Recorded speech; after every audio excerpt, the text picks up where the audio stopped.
I'm Sally Coulthard. I'm an author and smallholder, and have spent 2 decades building the good life with my family and animals in the Yorkshire countryside. For me, the good life is about freedom and independence. The freedom to grow my own food, spend time amongst nature, and live life on my terms at a pace that really allows me to breathe. We can all follow these principles, whether we're rural or urban, have a modest vegetable patch or a spacious country plot. Each episode, I'll be sharing lessons from around the farm and hopefully inspire you to embrace the new good life, wherever you are.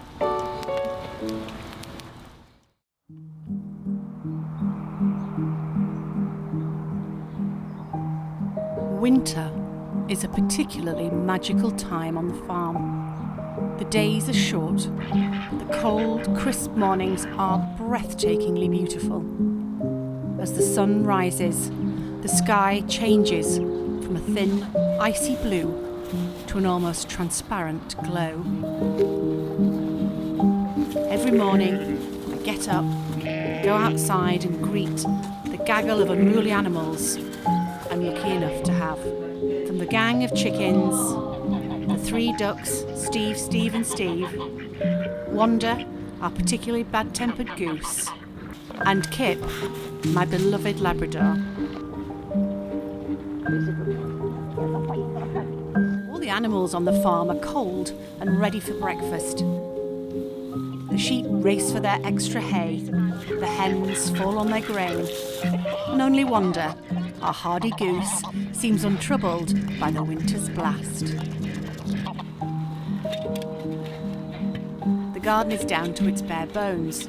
There are still lots of jobs to be done on the farm, from mulching the beds to tying up plant structures, breaking the ice on the sheep troughs, to pulling up the last of the carrots.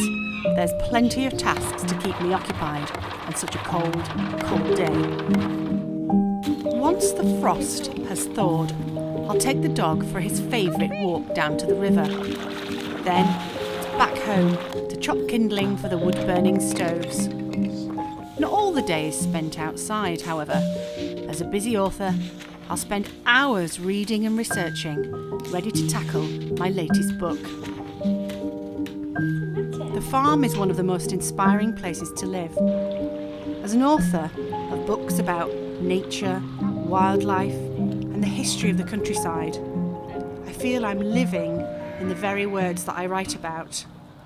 The farm is an endless source of inspiration and tales to put in my stories. I wasn't born and brought up in the countryside.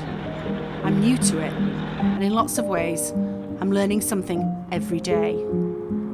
But the countryside has absolutely stolen my heart, and I can't think of anywhere else I'd love to live than right here. And as the sun sets and twilight looms, I'm never more grateful to be with my family and animals, living the good life.